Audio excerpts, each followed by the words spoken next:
There are a lot of things that we think we should do when we start our business. Get our business card, figure out our logo, build our website, figure out our marketing plan, come up with social media. It's all so exciting. And yet, if you're not careful, it won't generate any revenue. I remember when I started my business, I spent a lot of time figuring out the name, spending time figuring out the logo, building the website, making updates, blogging, but I didn't spend enough time focusing on sales. Can we say I was a full-fledged member of Team No Sales? At one point, I remember sitting in my office working on some product line. I have no idea who I was planning to sell it to or even how I was going to do it. I just figured if I built a great product, they would come.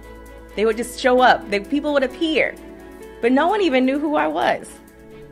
I hadn't even worked on my marketing plan. And after going through this process of figuring out how to get out there, I realized that one of the bigger things that I was facing was fear. There was this fear of visibility, but more importantly, there was this fear of rejection.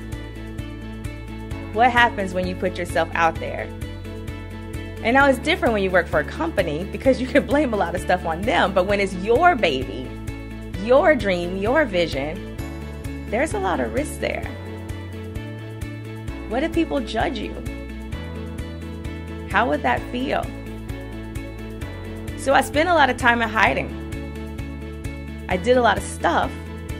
I had a great looking website. I had beautiful business cards. I attended networking meetings, but I avoided sales. I even started speaking.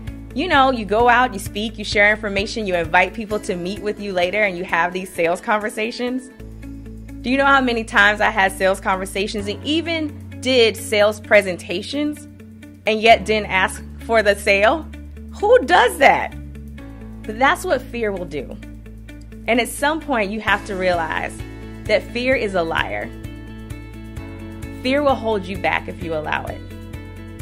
And so I spent the time to figure out how I could improve these skills.